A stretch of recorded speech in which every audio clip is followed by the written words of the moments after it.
Boa noite a todos, irmãos. Como sempre gosto de falar, sempre é um privilégio podermos compartilhar a palavra de Deus e aprender por meio dela qual deve ser a nossa postura, a nossa resposta diante de tudo isso. E hoje nós daremos início a uma nova série de mensagens.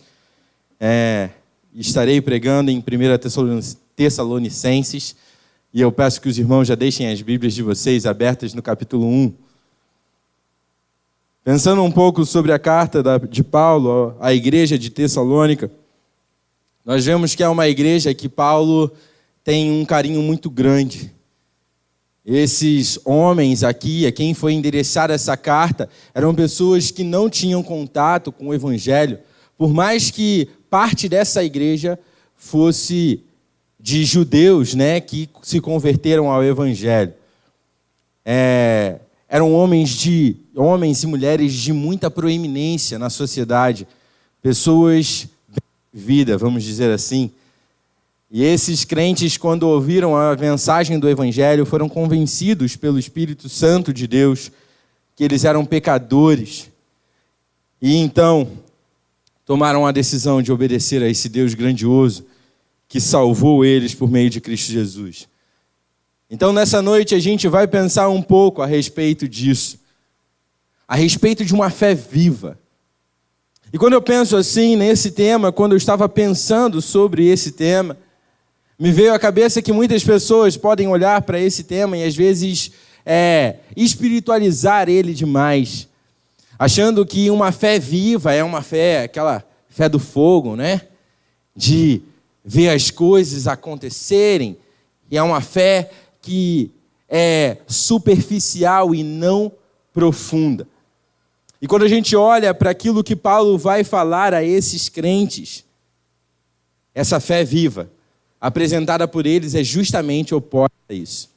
É uma fé firme, bem consistente. Uma fé de pessoas que creram de fato no Evangelho e por ele foram modificadas, transformadas, a ponto deles não quererem mais viver da maneira antiga que eles viviam. E esse é o nosso desafio de hoje, meus irmãos. Pensar um pouco a respeito dessa fé viva. Uma fé que Paulo vai demonstrar muito claramente através desse texto, dando o exemplo desses crentes. Por isso nós veremos então, diante desse tema, 3 atitudes que demonstram uma fé viva na vida do crente. Gostaria que os irmãos abrissem as suas Bíblias no capítulo 1 da primeira carta de Paulo aos Tessalonicenses. Nós leremos o capítulo inteiro, os versículos de 1 a 10. Peço que os irmãos então acompanhem. A palavra de Deus diz assim: Paulo, Silvano e Timóteo, a igreja dos Tessalonicenses, em Deus Pai e no Senhor Jesus Cristo. A vocês, graça e paz da parte de Deus e de nosso Senhor Jesus Cristo. Sempre damos graças a Deus por todos vocês, mencionando-os em nossas orações. Lembramos continuamente diante de nosso Deus e Pai o que vocês têm demonstrado, o trabalho que resulta da fé, o esforço motivado pelo amor e a perseverança proveniente da esperança em nosso Senhor Jesus Cristo. Sabemos, irmãos amados de Deus, que Ele os escolheu, porque o nosso Evangelho não chegou a vocês somente em palavra, mas também em poder, no Espírito Santo e em plena convicção. Vocês sabem como procedemos entre vocês em seu favor. De fato, vocês se tornaram nossos imitadores e do Senhor, pois apesar de muito sofrimento, receberam a palavra com alegria que vem do Espírito Santo. Assim, tornaram-se modelo para todos os crentes que estão na Macedônia e na Acaia, porque partindo de vocês, propagou-se a mensagem do Senhor na Macedônia e na Acaia. Não somente isso, mas também por toda parte tornou-se conhecida a fé que vocês têm em Deus.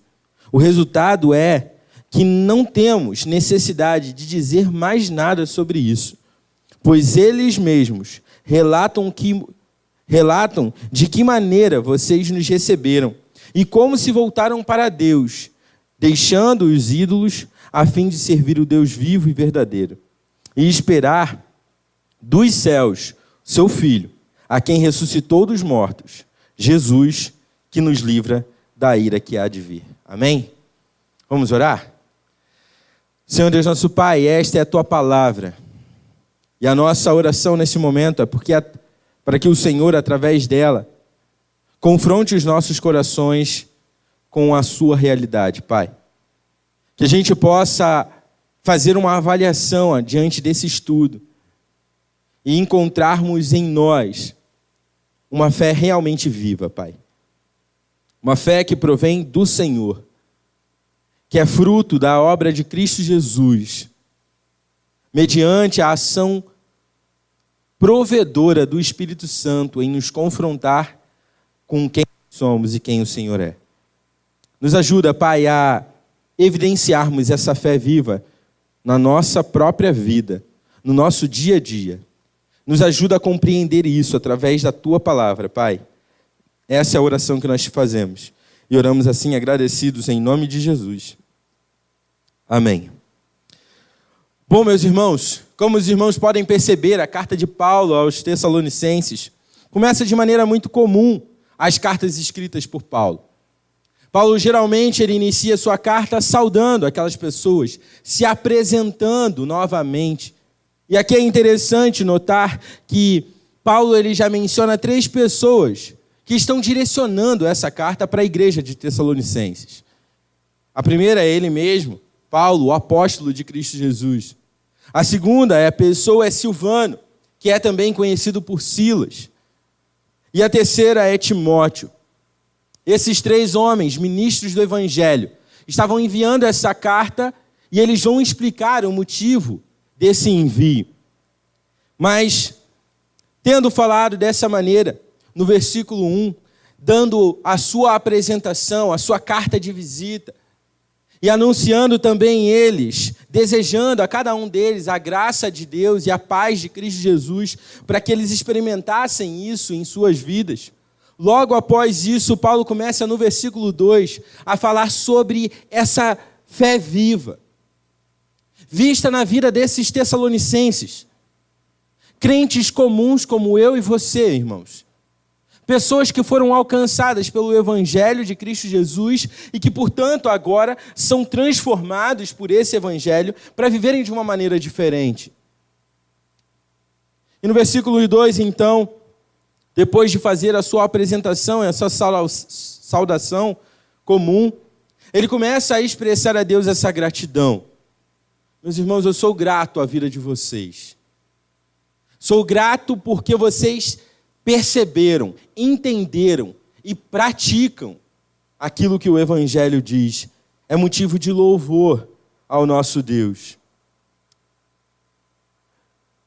Diante disso, meus irmãos, é importante a gente só fazer um parênteses. Como é bonito poder ver nas palavras de Paulo essa percepção de vida diferente. Esse desejo de ter uma vida de fato transformada por Cristo Jesus e testemunhar isso para outras pessoas. Como é lindo ver as palavras de Paulo aqui direcionadas a crentes. Pessoas que não eram santas no sentido de perfeição, mas santas sim no sentido de separados por Deus e para Deus e, portanto, viviam de maneira diferente. Paulo ele demonstra a sua gratidão. Paulo está empolgado de falar novamente com essa igreja. Paulo havia passado por ela, havia pregado o Evangelho.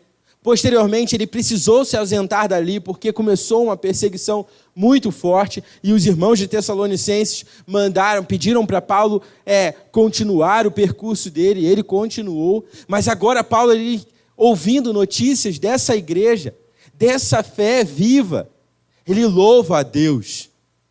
E o versículo 2 mostra isso bem claro para a gente. Ele fala: sempre damos graças a Deus por todos vocês. Nós mencionamos a vida de vocês todos os dias nas nossas orações. Nós lembramos de cada um de vocês, a quem falamos e anunciamos o Evangelho, quão gracioso da parte de Deus é poder ouvir que vocês estão vivendo o Evangelho, que vocês estão demonstrando essa fé viva. E, meus irmãos, algumas pessoas, por mais que possam pensar, mas Paulo está distante. Paulo não está participando ativamente da vida desses crentes. Paulo faz questão de evidenciar pelos próprios absolutos que ele coloca aqui, sempre, todos, continuamente, para mostrar para aqueles crentes, olha, eu estou com vocês. Eu anunciei o Evangelho, mas eu estou com vocês em oração. Eu oro por vocês todos os dias, para que vocês permaneçam. E eu sou extremamente grato a Deus por participar da sua vida e de vocês participarem da minha.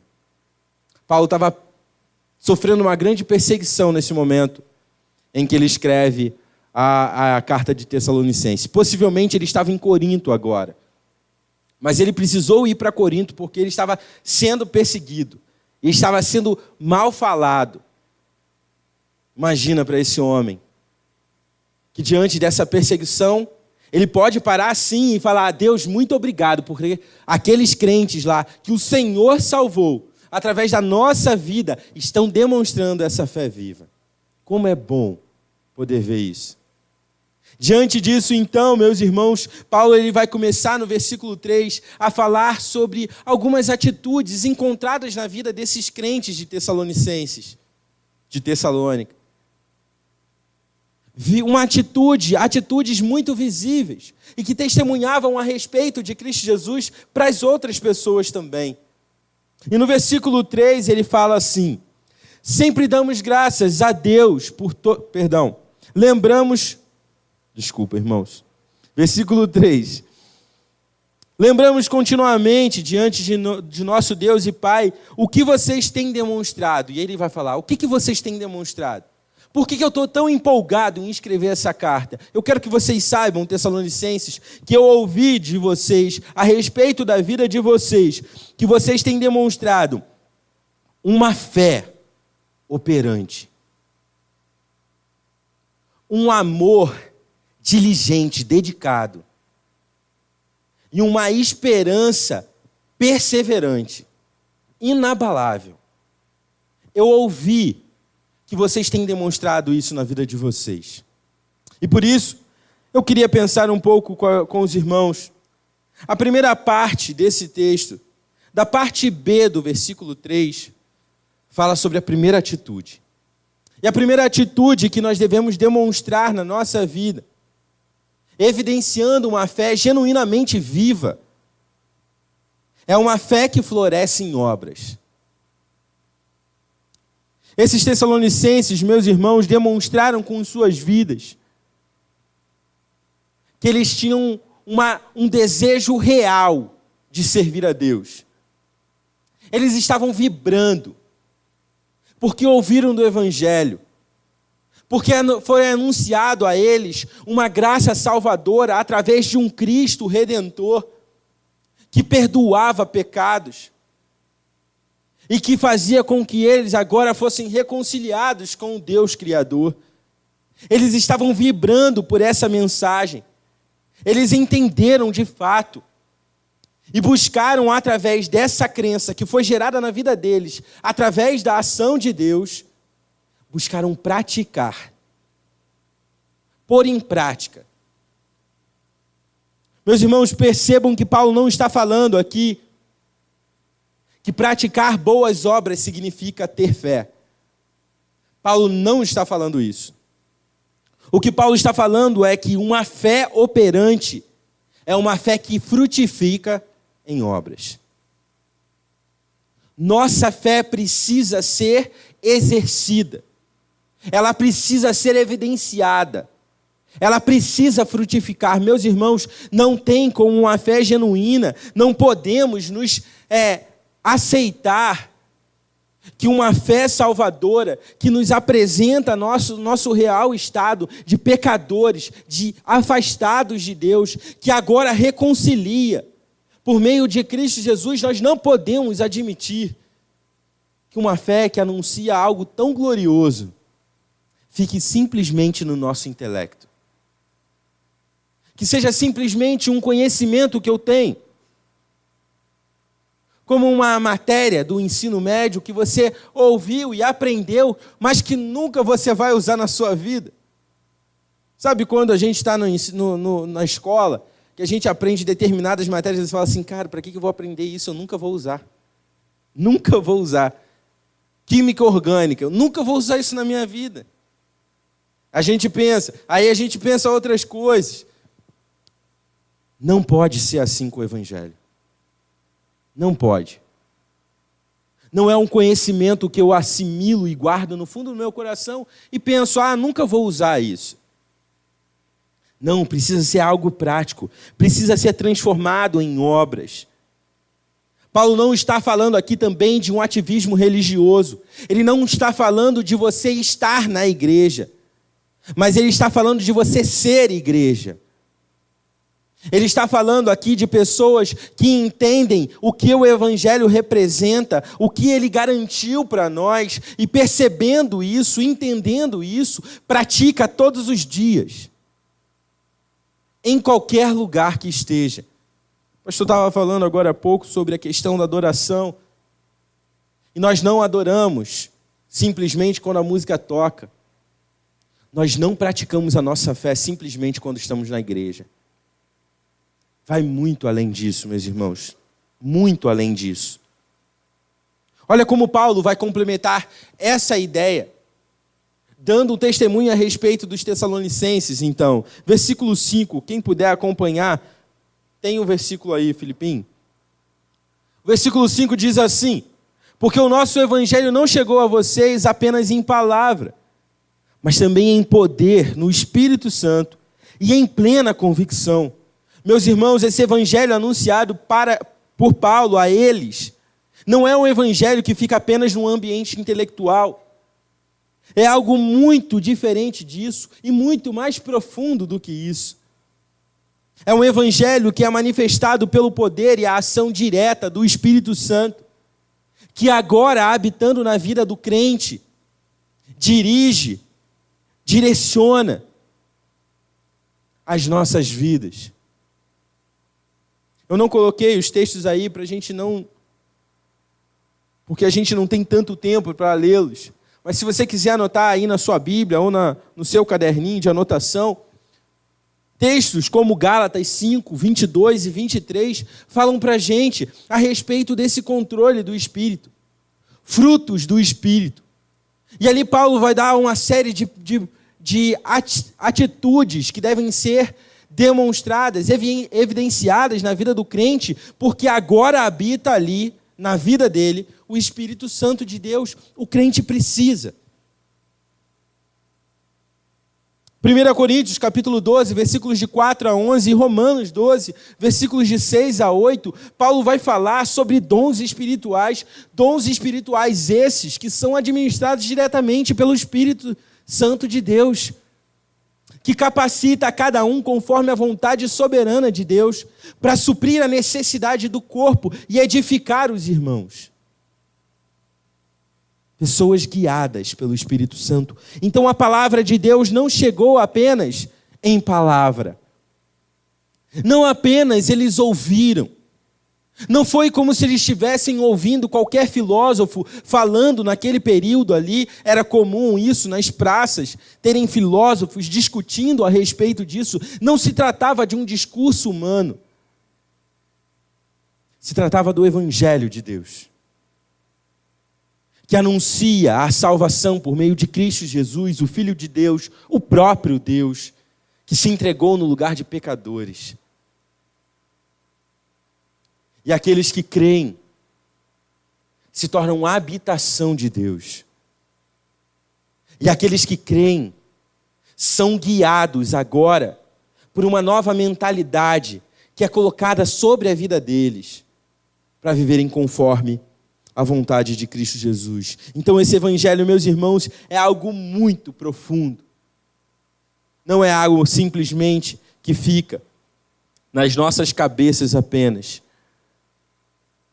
Meus irmãos, uma fé que frutifica em obras é uma das 3 atitudes que evidenciam uma fé viva.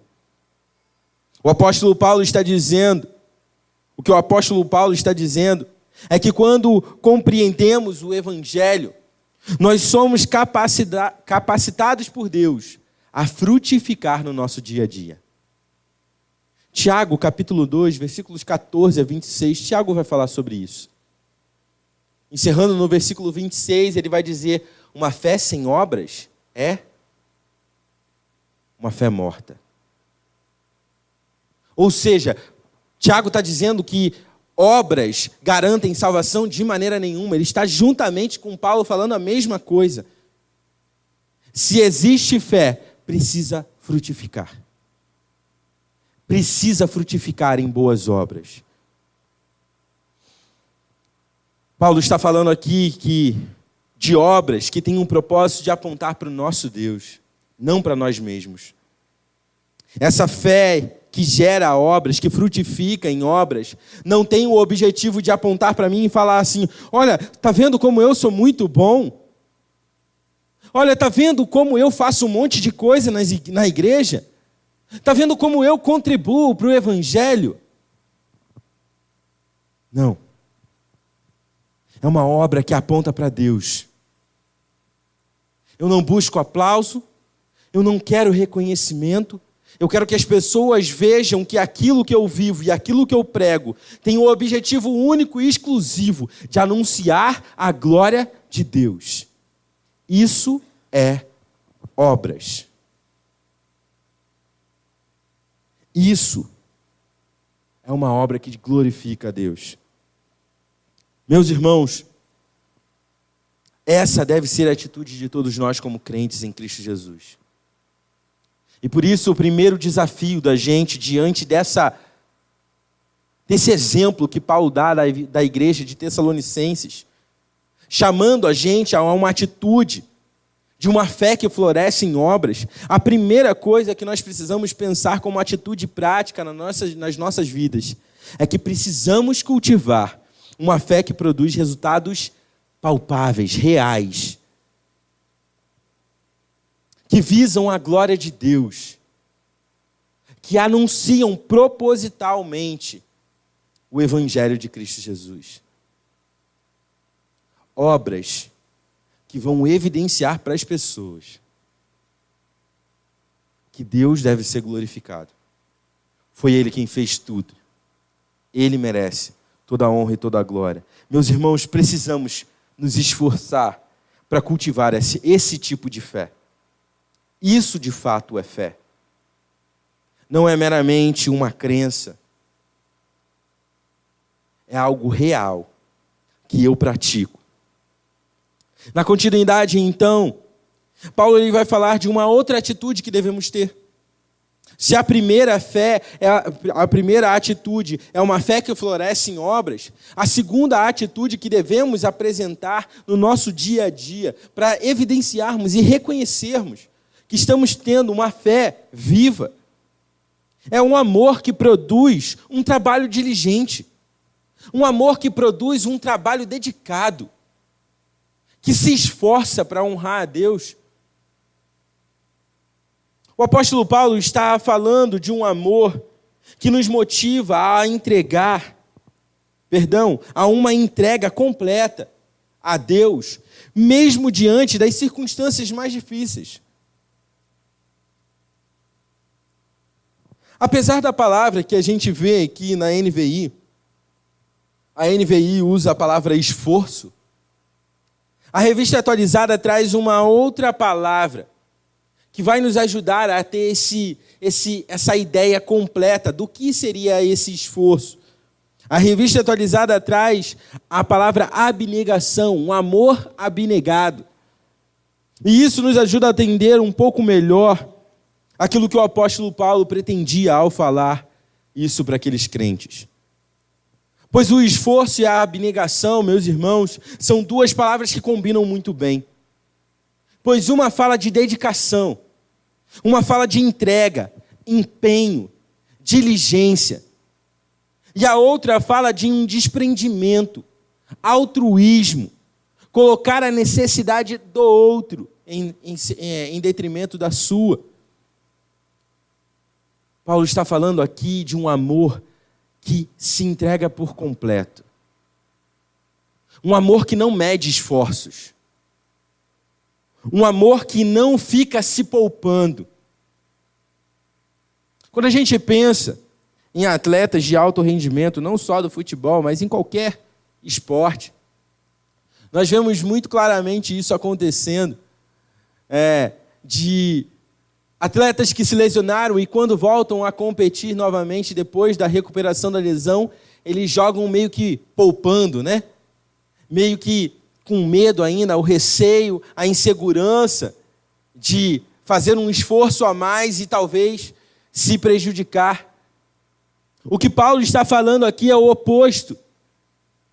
Não meça esforços por Cristo Jesus.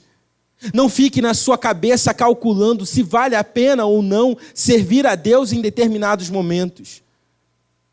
Paulo está falando, olha, eu vi na vida de vocês, me falaram a respeito da vida de vocês, que eles têm encontrado na vida de vocês um amor que não mede esforços. Pessoas que se entregam por completo ao ministério do Evangelho. Pessoas que querem, que ouviram dessa graça e, portanto, agora se esforçam constantemente em amor a Deus. Quando vivemos a ideia que Paulo está tratando aqui, meus irmãos, é de mostrar que esse amor produz uma entrega completa, sem reservas, sem medir esforços. Algo muito parecido com aquilo que Paulo fala em Romanos 12, versículo 1, quando ele fala para nós apresentarmos a nossa vida, os nossos corpos, como sacrifício vivo, santo e agradável a Deus. Entregue tudo. Cultue a Deus com tudo. Seja Ele o dono de tudo na sua vida. Lembre-se disso. Quando a gente olha para o versículo 6, a primeira parte do versículo 6 vai complementar um pouco dessa ideia. E o texto diz lá, de fato vocês se tornaram nossos imitadores e do Senhor. Esses crentes, meus irmãos, se tornaram imitadores. E se tornar imitador exige necessariamente abrir mão de quem você é para ser aquilo que você almeja ser e encontra na pessoa de Cristo Jesus. Quando Paulo fala aqui sobre eles terem se tornado imitadores deles, Paulo, Silvano, Silas e Timóteo, né? Quando ele fala sobre isso, é porque eles estavam buscando viver igual ao Evangelho os chama a viver. Esses homens estavam batalhando pela fé cristã e por isso se tornavam exemplos para a igreja de Tessalônica. E agora a igreja de Tessalônica consegue enxergar na vida de Paulo, de Silas e de Timóteo uma correspondência real com a de Cristo Jesus. E Paulo então fala para eles, olha, vocês se tornaram nossos imitadores e do Senhor. Vocês abriram mão de ser quem vocês eram para ser aquilo que Cristo Jesus quer que você seja. Esse amor abnegado, ele é demonstrado nas nossas atitudes dessa maneira. Pessoas que abrem mão das suas próprias vidas para viver aquilo que Deus quer. Esse é o amor diligente que Paulo está falando aqui no versículo 3. Essa é a atitude que todos nós, como crentes, precisamos ter. Ser imitadores de Cristo Jesus exige de nós dedicação, pois vai exigir de nós esse amor esforçado, esse amor abnegado, esse amor que Lucas vai falar lá no capítulo 9, no versículo 23, para aqueles, registrando a fala de Jesus, olha, aqueles que querem me seguir, eles precisam fazer algumas coisas. A primeira coisa é o quê? Se negar. A segunda coisa é tomar a sua cruz diariamente. Esse é um amor abnegado. Esse é o amor que Cristo Jesus anunciou naquela cruz. Viver dessa maneira é o desafio do cristão, meus irmãos, de cada um de nós. Por isso, nós precisamos, de fato, cultivar em nossas vidas um amor diligente. Precisamos, meus irmãos. E quando eu falo cultivar, é porque isso não é natural para nós. Não é uma coisa que brota sozinha.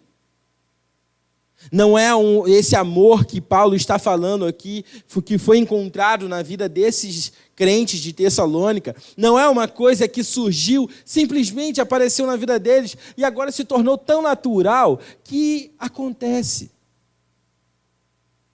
Não. É fruto de esforço, dedicação. Precisamos, então, meus irmãos, cultivar em nossas vidas esse amor diligente. Por último, a terceira atitude que Paulo vai nos mostrar, vistas na vida desses crentes de Tessalônica, é uma atitude de esperança que frutifica em perseverança. Quando falamos sobre esperança, meus irmãos, na maior parte das vezes, nos vem à mente aquela ideia de um otimismo sem fundamento. Um otimismo sem consistência. As pessoas têm a percepção que esperança é algo simplesmente que eu desejo para não simplesmente acreditar que o pior vai acontecer. Sabe, aquelas pessoas que pensam simplesmente, não, vou pensar positivo para acontecer algo bom. Não é isso. Isso não é esperança. Isso, de fato, não é o que Paulo tinha em mente quando ele falou sobre isso, testemunhando a respeito da vida dos tessalonicenses. A ideia que o apóstolo Paulo quer passar ao usar essa palavra, meus irmãos, é de estarmos firmemente confiantes em nosso Senhor Jesus Cristo. E é interessante que a diferença entre otimismo e confiança é justamente isso. O otimismo, ele se baseia em algo infundado, que pode acontecer e que eu desejo que tenha uma recompensa imediata. E se não acontecer no prazo que eu estabeleci, eu prorrogo um pouquinho mais, porque eu preciso ter a esperança de algo bom acontecer. Para o crente não é assim. O crente que espera no Senhor, ele não aguarda a recompensa imediata. Paulo vai dizer em 2 Coríntios, capítulo 4, nos versículos, particularmente no versículo 18, falando sobre as coisas visíveis e as coisas invisíveis. E Paulo fala para aqueles crentes, olha, nós não atentamos nas coisas visíveis, mas nas invisíveis. Porque as coisas visíveis são passageiras, elas são transitórias. Mas as coisas invisíveis, essas são eternas. Paulo se referia a uma recompensa já garantida por Cristo Jesus e que será plenamente satisfeita na sua vinda. O crente, então, quando ele espera confiadamente no Senhor, ele persevera porque a sua expectativa não é de recompensas terrenas, não é de algo imediato que eu posso receber amanhã, mas ele aguarda no Senhor, confiante no Senhor, porque o Senhor suprirá ele em todas as coisas. Essa é a ideia de esperança que o apóstolo Paulo vai dizer para esses crentes, a respeito desses crentes. Observem comigo no versículo 6, na parte final do versículo 6, o que Paulo vai falar a respeito dessa fé viva encontrada nessa igreja. Ele diz assim, apesar de muito sofrimento, vocês receberam a palavra com alegria no Espírito Santo. Olha só, essas pessoas estavam passando por dificuldades. Se olharmos para Atos capítulo 17, nós vemos ali o relato de Paulo sendo enviado para a igreja de Tessalônica. E no versículo 5, particularmente, Lucas vai relatar ali que, diante da perseguição, da inveja de alguns judeus que não creram na mensagem do Evangelho, que foi anunciado por Paulo ali em Tessalônica, esses judeus perseguiram os cristãos, aqueles que creram, gentios e judeus. E Lucas vai falar no versículo 5, que eles chegaram ao ponto de invadir a casa de Jasão, um crente, alguém que se converteu através do anúncio do evangelho pregado por Paulo. Mas agora imagina você, meu irmão, na pele de Jasão. Alguém veio, anunciou o evangelho, você entendeu, você creu, confiou. E o primeiro presente que você recebe de Deus é um pé na porta, uma invasão da sua casa. E você tem que simplesmente aceitar. Foi isso que aconteceu com aqueles crentes.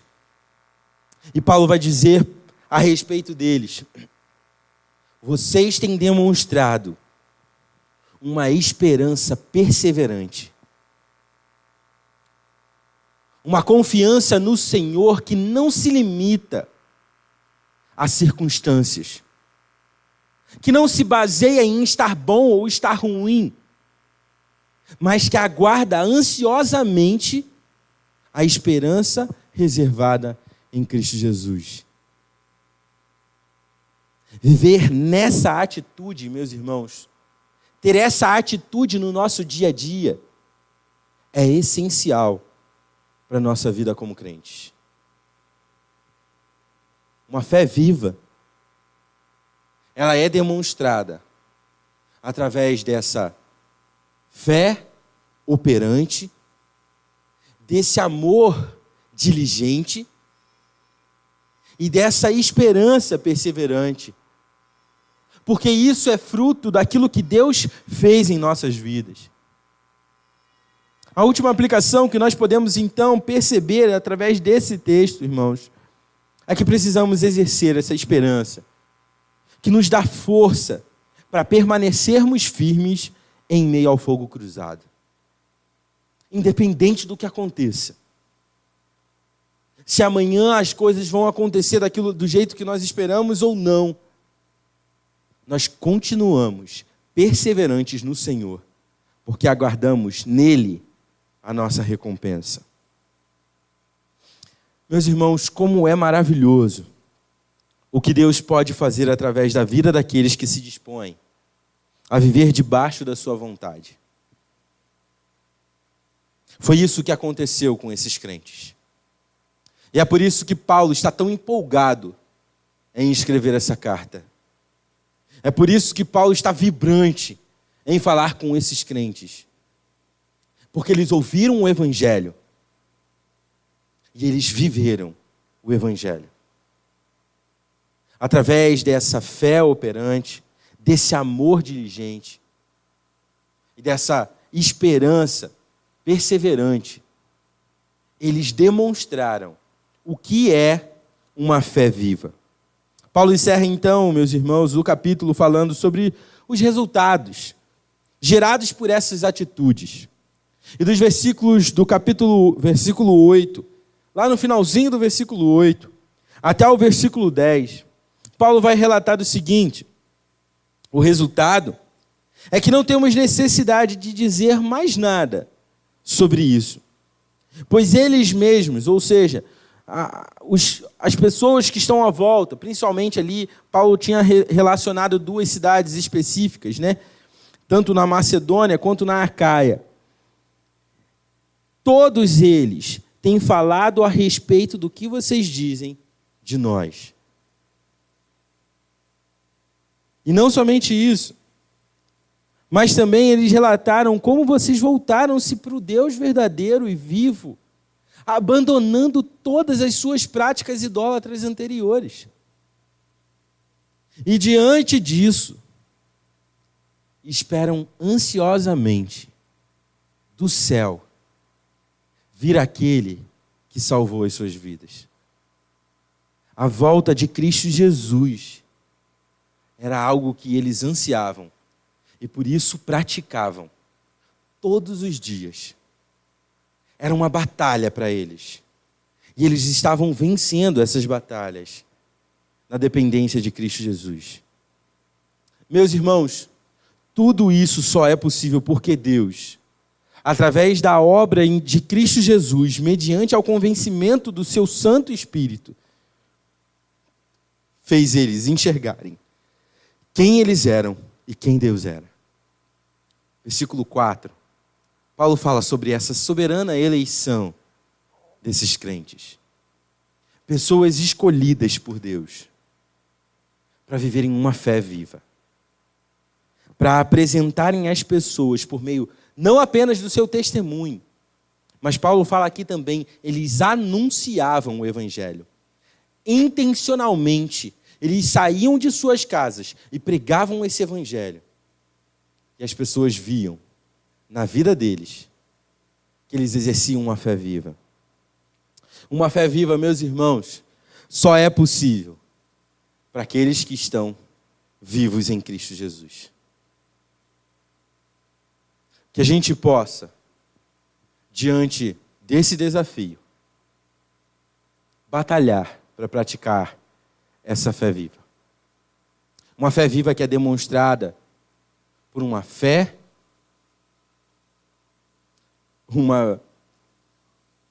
esqueci a palavra, meus irmãos.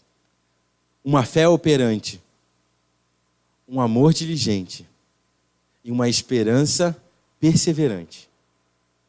Que a gente possa pensar sobre isso durante a nossa semana. Se você ouvindo essa mensagem, você pode perceber e avaliar que você tem demonstrado essa fé viva. A minha oração é que você continue se empenhando todos os dias, meus irmãos, para continuar praticando. Se diante disso tudo que nós ouvimos nessa noite, a sua avaliação é que você tem deixado a desejar, que você tem pecado contra Deus, meu irmão, essa é a oportunidade que Deus está te dando de se arrepender. Colocar isso tudo diante de Deus e recomeçar. Mas se é a primeira vez que você ouve a respeito dessa fé viva, tratada dessa maneira, e você agora entende o que de fato é uma fé viva, meu caro amigo, esse foi o Espírito Santo te convencendo daquilo que o Evangelho anuncia. E a minha oração é que você não pare hoje, mas que continue todos os dias se esforçando para viver essa fé viva. Amém? Vamos nos colocar de pé? Vamos orar e agradecer ao nosso Deus por esse tempo que tivemos. Senhor Deus, nosso Pai, nós te louvamos e te agradecemos, Senhor, por tão gloriosa salvação que um dia o Senhor nos anunciou. Muito obrigado, Senhor, porque esse Evangelho confrontou as nossas vidas, anunciou salvação, reconciliação contigo, e agora promove em cada um de nós a capacitação necessária para vivermos uma fé viva. Pai, nos ajuda. Somos pecadores, Pai, somos falhos. Muitas vezes esquecemos de praticar essas atitudes no nosso dia a dia. Mas eu te peço, Senhor, renova as nossas forças, renova a nossa mente, para que a gente, tal como os Tessalonicenses, possamos tomar a decisão de evidenciar essa fé viva. Pai, faça com que essa fé viva frutifique em obras, em dedicação, em perseverança, promovendo não apenas na nossa vida o crescimento, mas também anunciando esse Evangelho glorioso para outras pessoas. Testemunhando a respeito daquilo que o Senhor fez um dia em nossas vidas. anunciando a Tua graça, Pai. E sempre apontando para o Senhor. Que a nossa vida seja dessa maneira, Pai. Que possamos ter essas atitudes no nosso dia a dia. Essa é a oração que te fazemos. E oramos assim, agradecidos em nome de Cristo Jesus. Amém. Que a graça de Cristo Jesus, o nosso Senhor e Salvador, que o amor de Deus, o nosso amado Pai, que a comunhão e a consolação do Santo Espírito esteja com cada um de vós, queridos irmãos, hoje e para todo sempre. Amém. Podem se assentar.